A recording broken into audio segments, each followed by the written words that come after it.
Good evening. Welcome to Central News for Thursday, the 29th of August. I'm Hilary Entwistle. In today's news, the Cancer Society's annual flagship event, Daffodil Day, is tomorrow, and collectors will be out on a street near you. 85 cents out of every dollar raised helps to fund the services they provide and research into cancer treatment and prevention. The Waikato Bay of Plenty division of the Cancer Society is celebrating 50 years in our regions this year. Communications Coordinator Sarah Fitzpatrick says the daffodil is the first flower of spring and symbolises hope for those affected by cancer.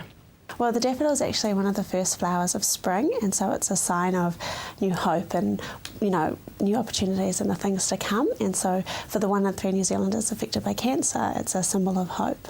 The government has announced it will allocate an additional $542,000 towards the RENA Environmental Recovery Program. Environment Minister Amy Adams says the extra funding will bring the total government funding program, established in the wake of the RENA grounding, to $2.42 million. The 236-metre-long ship struck the Astrolabe Reef about 25 kilometres off the coast of Tauranga, travelling at 17 knots on October the 5th, 2011, subsequently spilling tonnes of heavy fuel oil into the ocean. The RENA program identifies the environmental issues for the beaches, seabed, water fisheries, wildlife and management of waste, and sets out the responsibility for the recovery and monitoring of each aspect. Establishing a united vision for the entire Hauraki Gulf has taken another important step with the appointment earlier this month of co-chairs for the Hauraki Gulf Marine Spatial Plan Project Steering Group. The appointed co-chairs are Auckland Councillor Penny Webster and Tangata Whenua member Paul Moshery. The PSG, a partnership between Tangata Whenua and councils and central government agencies, will lead the development of New Zealand's first marine spatial plan. The Hauraki Gulf Marine Spatial Plan, known as Sea Change, will provide non-statutory strategic direction for the entire Gulf with a view to protecting its health and productivity so as to sustain this taonga for all customary, commercial and recreational users. Now for our region's weather. Hamilton, you will have cloud clearing in the morning, then fine with cold southeasterlies. Your expected high is 15 and an overnight low of 5. Tauranga, you will have cloud clearing with a chance of morning showers and a gusty southeasterly. Your expected high is 16 and an overnight low of 7. Just ahead, the Regional Infrastructure Fund for the Bay of Plenty.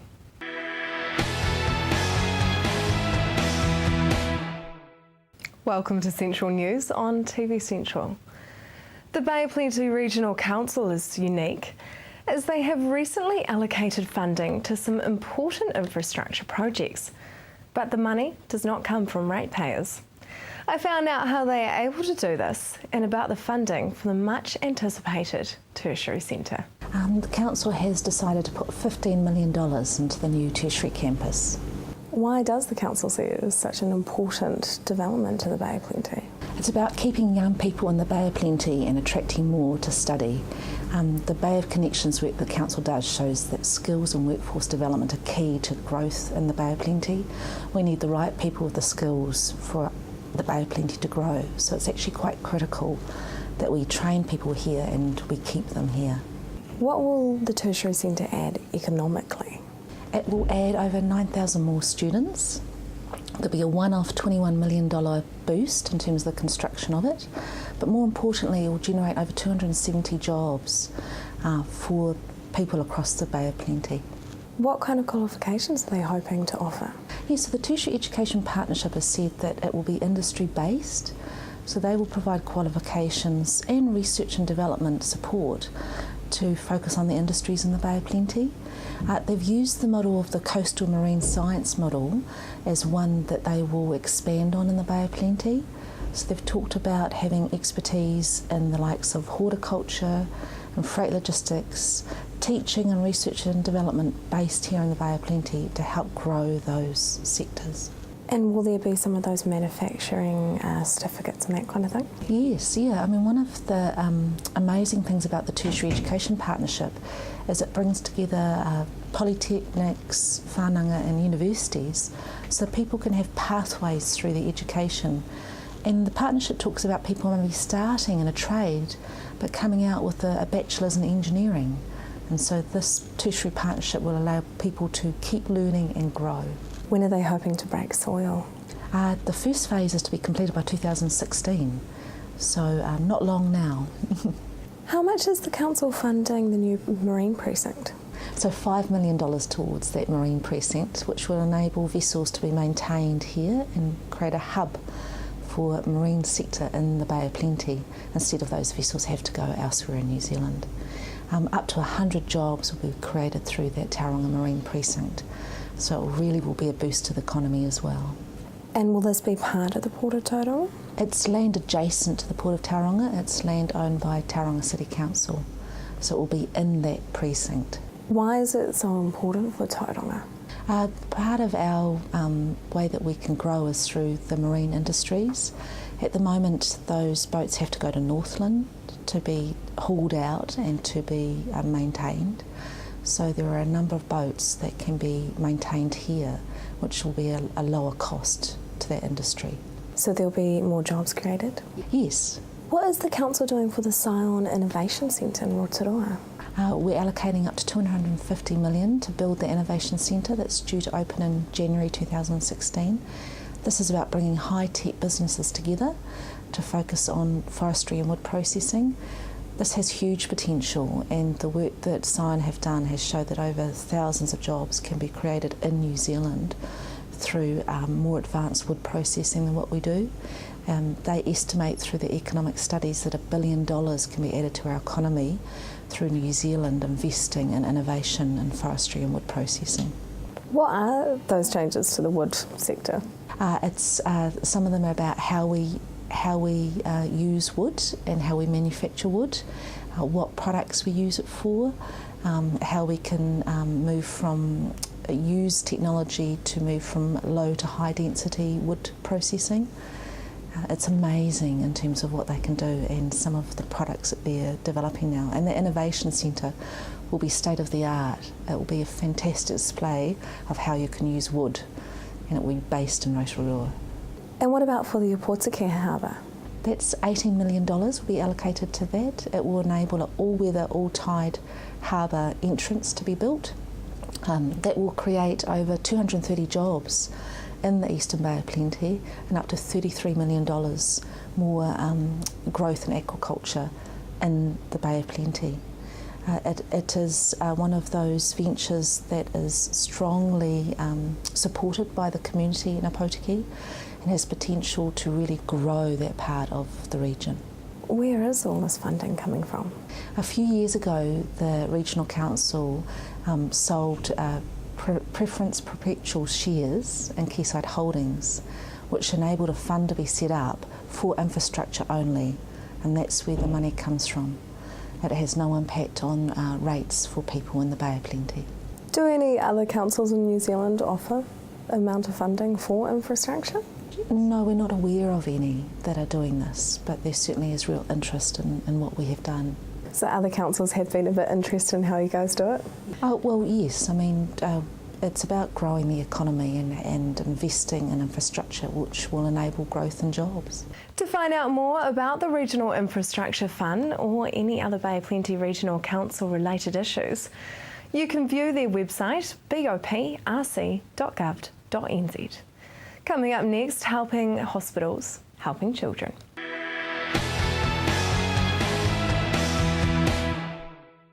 Welcome back. This year marks the 7th year of the Countdown Kids Hospital Appeal.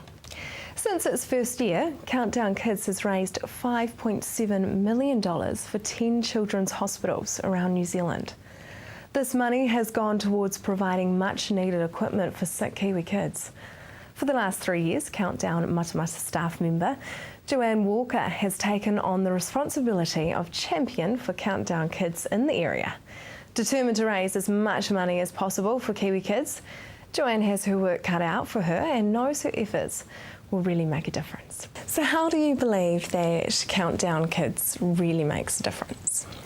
Since its inception in 2007, we've raised $5.7 million towards Countdown Kids Hospital Appeal. We really need the money to help the young ones, newborns, breast pumps and incubators. Yeah. And what made you decide to get involved with it? I met a little girl a few years ago, Kaya, and didn't think there was anything wrong with her, and then I found out her story and it just really touched my heart. She has cystic fibrosis and diabetes. She's only 5 years old. Looking at her, you wouldn't think there was anything wrong. She's always smiling, and she's just awesome, and I just want to help kids as much as I can. They need our help and they're our future, so why not?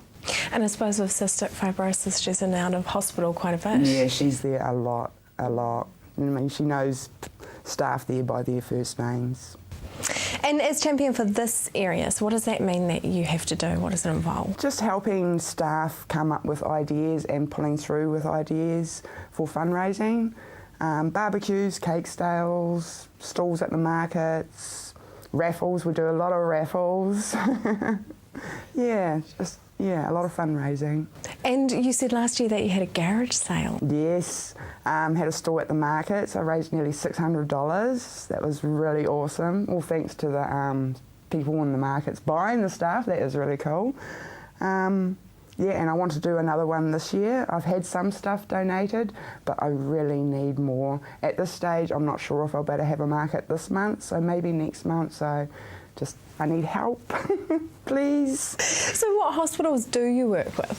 Waikato, Bay of Plenty, Whangarei, Kids, Kids First Auckland, and Hawke's Bay, Wellington, Christchurch, Dunedin and Invercargill.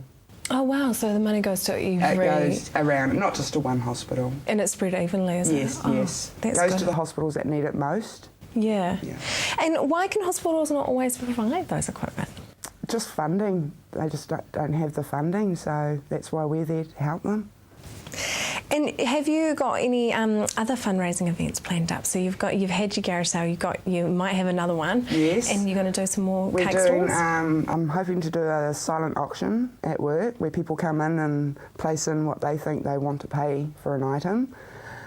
Sausage sizzles, cake stalls, customers bringing in baking that we can sell daily. That would be awesome. And there's also on the 6th and 7th of September, a store manager is doing a bike challenge, cycle challenge, and he's riding a total of 231 Ks over 2 days. And on the 6th of September at Matamata Countdown at 7:30 in the morning, we're going to be starting and trying to get sponsorship for him. I'm sure a lot of people would like to see a manager suffer. So the more money we can raise for that would be awesome. There's going to be a barbecue, bacon and egg sandwiches, raffles, lucky dips. So we just want everybody to come down to Matamata Countdown on the 6th of September. So he's going to ride 231.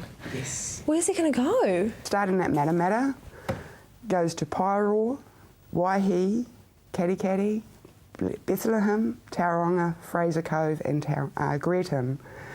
And then they go the second day, they go to Whakatane, Te Puke, Papamoa and Bayfair. He's going to know the Bay of Plenty insider now, really. Yeah, and each store is going to be doing their own thing when he arrives there to raise money and get sponsorship. Oh, that's amazing, isn't it? And so what do you kind of hope that will come from this year? Lots of money, lots of money. Yeah, we want lots of money to help kids, especially ones like Kaya. And well, you're talking about you need people to give donations, so you just want second-hand goods and... Anything that we can raise a coin or $1 on, anything. Clothes are hard to sell. Good designer brands are okay, they go quick. Just anything that can sell, cutlery, plants, anything, anything. And how else can the public get involved? just come in and give us donations. They can also text 3066 to donate $3 to Countdown Kids. Oh, wow. And because I see that you are on the front page of the Yes. Chronicle there. Yes, I didn't think I'd make front page. It's awesome. I'm having so much feedback from customers coming in. Wow. And it's like, yeah, it is awesome, but where's your donations? But I do understand that customers can only give so much. There is a lot of charities out there, but every cent helps. Every cent helps. And I suppose knowing that young girl has kind of inspired you a bit. Yeah, very much so. I mean, she comes in and I just want to hug her. People can learn so much from this little girl. And how can other kids get involved? Schools are a real big thing. I was thinking maybe they could do a gold coin donation for the day, crazy hair days, just things, anything that can raise money and help. If they can't help that way, maybe they can grab something in mum and dad's that they don't need anymore or don't use and donate it to me for my garage sale at the stalls. Well, thank you very much for coming in. Thank you so much. To find out more or support Countdown Kids, you can do so online by visiting countdown.co.nz. Alternatively, you can donate $3 by texting KIDS to 3066 or donate at any Countdown store nationwide. Just ahead, a young innovator.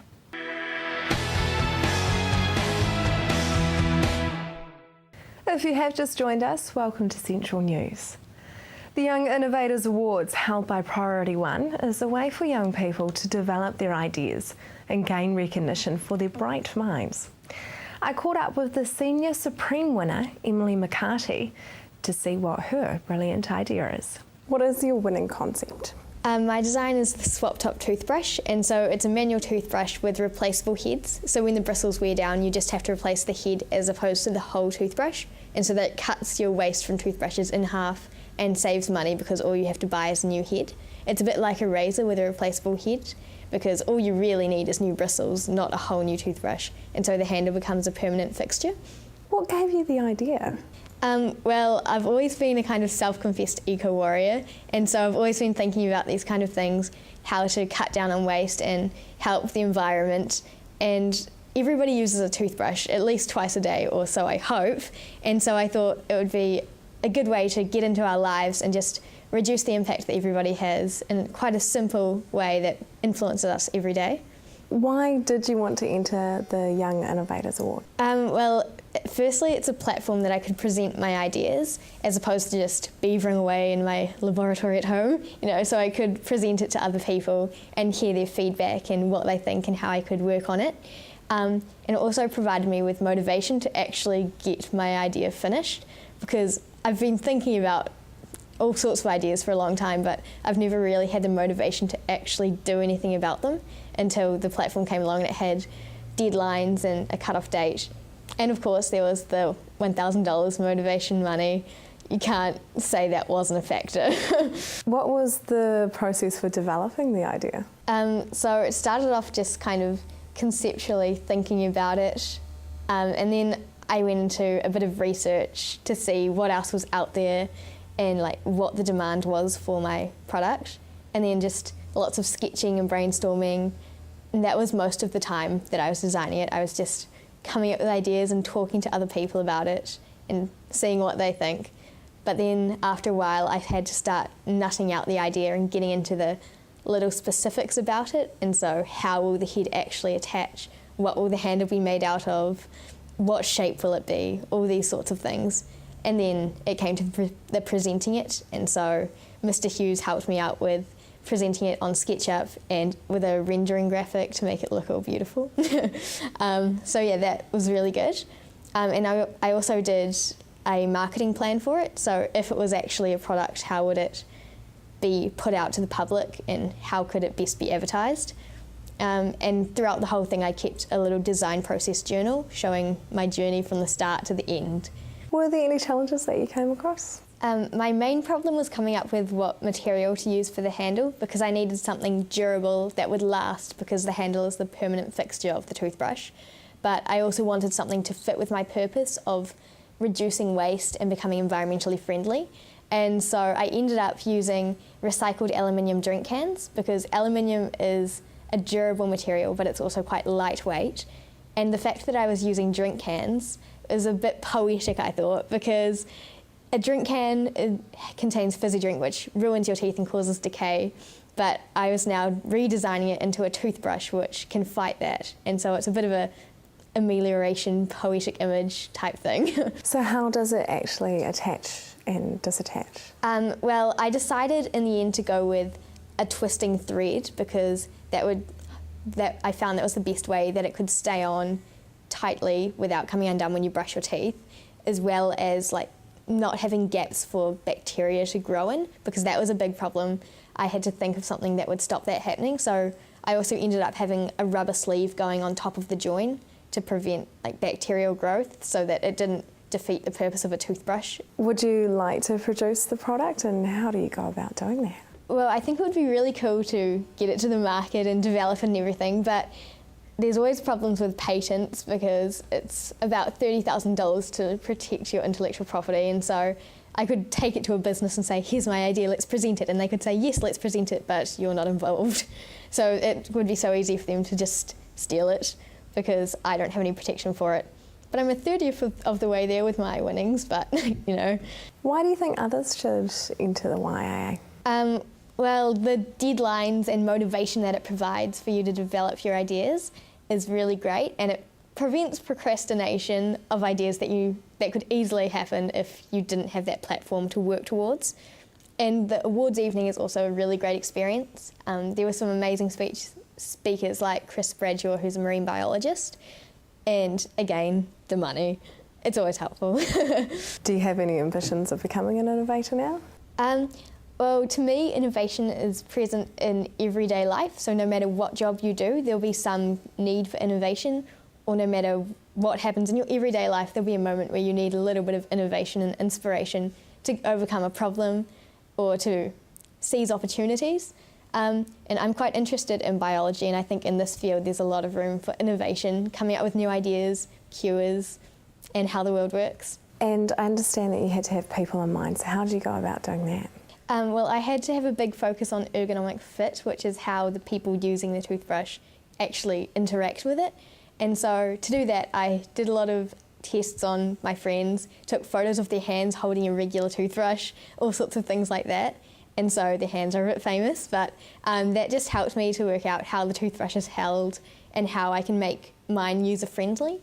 And I had a bit of inspiration from Star Wars because the handles of lightsabers are designed with the user in mind. Each one is designed specifically for the character, and therefore this just shows how important it is for something to be able to be used by the person who is actually going to use it. And so I had that in mind as I designed my toothbrush. That is the news for today. We really want you to be involved. So like us on Facebook, let us know your views. If you have news including your own video and photos, go to our website and hit upload. Thanks for joining us. I will be here again tomorrow night with more guests from in and around our regions. I'm Hilary Entwistle. Have a lovely evening.